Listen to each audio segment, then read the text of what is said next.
है। एक प्रसंग श्री राधा बाबा ने सुनाया कि एक नवीन अवस्था के डॉक्टर रतनगढ़ में आए हुए थे। वो युवक थे, ग्राम के सभी युवकों में उन दिनों भाई जी बहुत सम्माननीय लोकप्रिय हो रहे थे। लोकप्रियता के पीछे भाई जी का निस्वार्थ लोक सेवा में व्यवहार, उनकी सबके प्रति प्रकट होने वाली अलौकिक आत्मीयता ही थी। रतनगढ़ में राजकीय अस्पताल में नए नए नियुक्त हुए थे, नवीन अवस्था के डॉक्टर थे। एक दिन वो सायंकाल को भाई जी की महिमा सुनी थी तो भाई जी से मिलने के लिए आए हवेली पे। प्रथम मिलन में ही भाई जी का वो मृदु व्यवहार, वो भाई जी की भगवत भक्ति जनित शोभा उनके चित्त को आकर्षित कर लिया। उनको ऐसा लगने लगा कि भाई जी कोई मेरे हैं, ऐसा, और लगा कि जैसे पहले से हमारे परिचय में है। उन डॉक्टर को ऐसा लगा मानो मेरे बहुत प्रियजन हैं ये भाई जी। और भाई जी उनकी इस भावना का आदर किया और भाई जी ने कहा कि हमारे परिचय के बहुत से गृहस्थ परिवार हैं, आप सज्जन भाव वाले हो, तो हम उन सबको सूचित करते हैं आप फैमिली डॉक्टर बन जाइए, आप उन सबके परिवार के डॉक्टर बन जाइए। भाई जी की बात से और भी आनंदित हुई कि हमारा परिचय अच्छे अच्छे घरों में है, हो जाएगा। संपन्न प्रतिष्ठित परिवारों में भाई जी के प्रति जो बहुत सद्भावना करने वाले थे, भाई जी ने उनको लिख के दे दिया प्रशंसा पत्र कि आप ये इन घरों में जाकर के अपना ये दिखा दीजिए कि भाई जी ने मुझे पास कर दिया है और मैं आपका फैमिली डॉक्टर बन जाऊं। ऐसा भाई जी द्वारा विश्वस्त डॉक्टर भेजने के कारण सबने उनको अपने घर का डॉक्टर बना लिया और बड़ा सम्मान और उनको पैसा भी मिलने लगा। कुछ दिन में उनकी ऐसी लोकप्रियता हुई कि उनका बड़ा यश, बहुत लोग मिलने आने लगे। अब वो युवक अवस्था के थे, बहुत अच्छे थे, पर यदि आध्यात्मिक स्थिति नहीं है तो बिगड़ने में देर थोड़ी लगता है। अब उनकी पृष्ठभूमि में कोई भजन तो था नहीं, नौयुवक थे और बड़े घरों की माताएं बहनों का आना जाना, नाड़ी देखना, स्पर्श करना, जिससे उनके हृदय में काम विकार जागृत हो गया। डॉक्टर तो थे ही, आंख, नाड़ी, पेट, कमर, ये सब स्पर्श करने का अवसर मिलता और उनके हृदय में विकार। भाई जी के द्वारा विश्वस्त डॉक्टर, इसलिए किसी को कोई संशय नहीं। एक दिवस डॉक्टर के हृदय में बहुत जलन हुई। वो राधा बाबा के समीप आए। राधा बाबा बोले कि वो मुझसे एकांत में मिले और मिल करके बहुत जोर से रोए कि मैं क्या करूं, इतना बड़ा महापुरुष मेरे ऊपर विश्वास करता है पर मेरे हृदय में इतनी गंदी बात है, मैं ऐसी गंदी भावना करता हूं, मैं क्या करूं, मैं किससे कहूं, कैसे मैं इससे निवृत्त हूं। सायंकाल लगभग 5 बजे डॉक्टर साहब बाबा से ऐसे निश्चल होकर के रो रहे थे। देखो, ये है कृपा, ये है प्रभु की कृपा। कोई संतों के सामने इस बात के लिए रोए कि मैं निर्विकार हो जाऊं, सच्ची बात समझो, वो भगवान की कृपा का पूर्ण अधिकारी हुआ है, तभी ऐसी बात आती है। वो रोए कि प्रभु मेरे अंदर अब ऐसा विवेक नहीं रह गया कि मैं अपने को संभाल सकूं, इसलिए राधा बाबा से बोले मैं सरलता पूर्वक कहता हूं आप जो चाहे मुझे दंड दीजिए, अब लगता है कि मैं निर्वाह नहीं कर पाऊंगा। पीछे बड़ा उनका जीवन पवित्र रहा होगा, तभी ऐसी वो बात संत से बोले। मैं व्यवसाय की दृष्टि से डॉक्टर हूं तो शरीर स्पर्श आदि करना होता ही है और इस स्पर्श से मेरा मन विकृत हो जाता है और मैं काम भाव से युक्त हो जाता हूं। बड़ी निश्चलता से उन्होंने सारी की सारी बात श्री राधा बाबा को बता दी। राधा बाबा ने कहा कि आप ये बात भाई जी से कहिए, आप जैसे मेरे से बोले ऐसे बिल्कुल जाकर भाई जी को कह दो। भाई जी के कहने की बात सुनते हुए डॉक्टर डर गए और उनका भाई जी का इतना विश्वास है मेरे ऊपर, मैं भाई जी से जाकर के सब बात खोल कर कहूं। उन्होंने सम्माननीय परिवारों का मुझे डॉक्टर बनाया, मेरा तो सब बिगड़ ही जाएगा अगर भाई जी को लगे कि मैं इतना विश्वास करता था ऐसे। बाबा ने कहा तुम अभी संतों के हृदय की बात नहीं जानते हो, मैं कह रहा हूं तुम जाओ भाई जी से बिल्कुल जैसा हमसे कहा वैसे ही कहो। भाई जी ने तुम्हें पहली भेंट में ही इतना जो प्यार दिया, इतना जो विश्वास दिया, तो तुमको इतनी हिम्मत रखनी चाहिए कि निश्चल होकर उनसे बात कहो जाकर के मेरे हृदय में ऐसी स्थिति आ गई है कि मैं नहीं समझ सकता, मेरे अंदर वेदना जागृत हो गई है। तुम सच्ची बात कहो संतों के सामने जाकर, भाई जी के सम्मुख आप ये बात कहो। भाई जी बहुत सिद्ध संत है, उनसे दुराव छुपाव करना ठीक नहीं है। अगर दुराव छुपाव करके तुम बहुत ये प्रैक्टिस जमा भी लोगे तो तुम्हें लाभ क्या मिलेगा? भाई जी से विश्वासघात करना ठीक नहीं, तुम उनसे अपनी बात बता दो। हिम्मत पड़ी राधा बाबा के समझाने से उन डॉक्टर साहब को, वो सीधे भाई जी के पास गए। भाई जी के सम्मुख जाकर जैसे राधा बाबा ने कहा था ठीक वैसे उन्होंने बता दिया बिना डरे।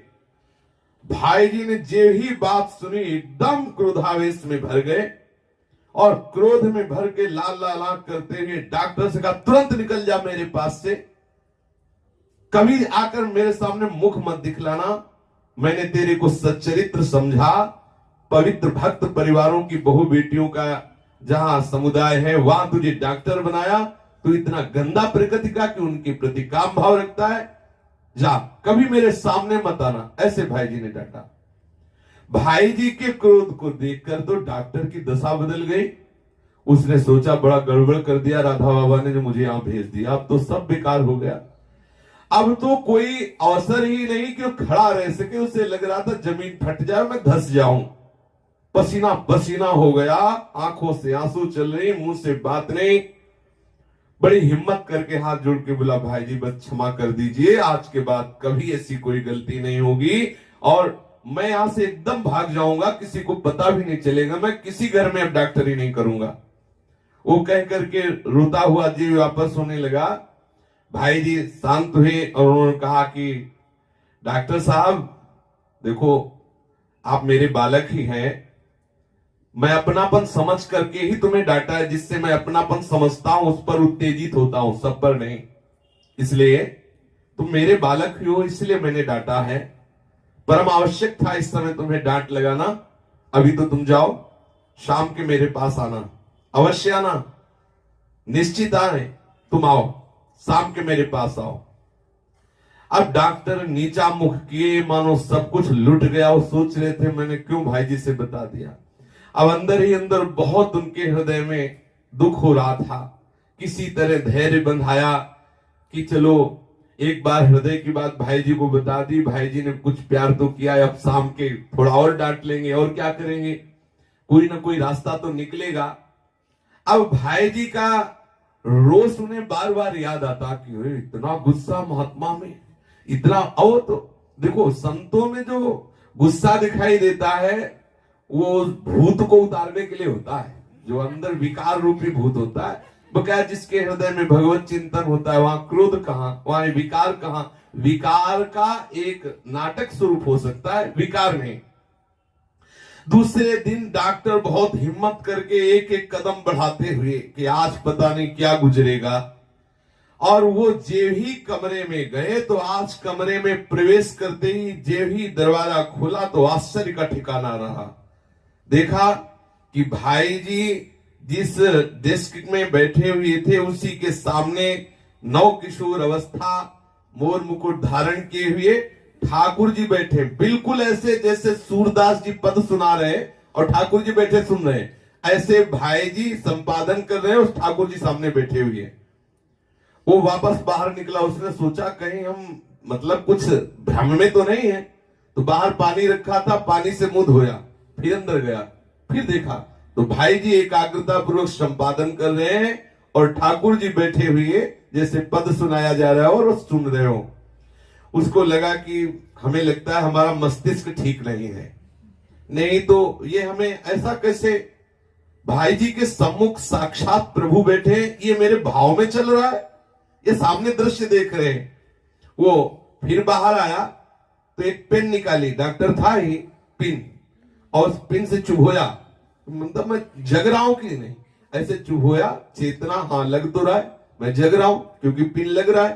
फिर अंदर गया, फिर देखा वही मंद मुस्कुराती हुई ठाकुर की छवि, एकदम भाव से अभिभूत होकर के, और दौड़ा दौड़ा श्री राधा बाबा के कमरे में आया भागता हुआ और बोला बाबा दिख गए, मैंने देख लिया, दिख गए, मैंने देख लिया, बस। बाबा उसकी दशा देख के निहाल हो रहे थे कि हमें लगता है भाई जी की कृपा हो गई इसके ऊपर। बाबा दिख गए, बाबा दिख गए।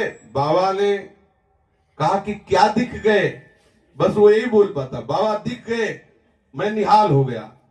वो बाबा यद्यप सबको स्पर्श नहीं करते थे, वो दौड़ता हुआ गया और राधा बाबा के लिपट गया, पसीने से लथपथ, आंसू चल रहे थे, बस यही बोलता, बाबा दिख गए। बाबा के हृदय से देखो कैसी कृपा होती ठाकुर की। एक डॉक्टर कितना बड़ा कृपा पात्र बन गया।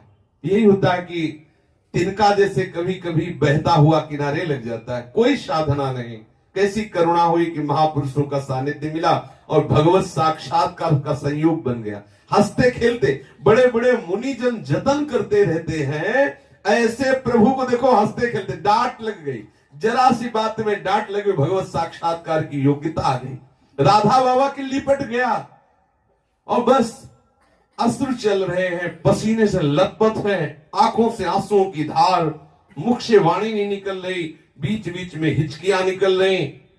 बाबा को इतना दुलार बढ़ा कि उसके मस्तक पर हाथ फेर रहे हैं राधा बाबा, और हंसते हंसते बोले, भाई तेरा तो काम हो गया। कि बोलो कितनी बड़ी बात है ये हो जाए कि आप इस आवागमन से मुक्त हो गए, भगवत चरणारविंद में सदा सदा के लिए। बोलो इससे बड़ा इनाम, इससे बड़ा लाभ, इससे बड़ा आनंद। हंसते हुए राधा बाबा उसको लेकर कमरे की तरफ चले। डॉक्टर तो भाई जी को देखते ही मुझे छोड़कर फिर भाई जी से लिपट गया। अब तो प्रेम की दशा है, एक शब्द बोला नहीं जा रहा, भाई जी से गले लगकर फिर चरणों को भाई जी के पकड़ा, बोले क्षमा कर दीजिए, मैं पहचान नहीं पाया, मैं जान नहीं पाया कि आप कौन हैं। आपके दर्शनों का मुझे जो लाभ मिला मैं बता नहीं सकता, मुझे निहाल कर दिया। भाई जी के आंखों में भी आंसू बह रहे थे। उन्होंने डॉक्टर का मस्तक अपनी गोद में रखकर दुलार करते हुए कहा, ये सब श्री कृष्ण की लीला है, वो कब क्या किस पर बरस पड़े कहा नहीं जाता।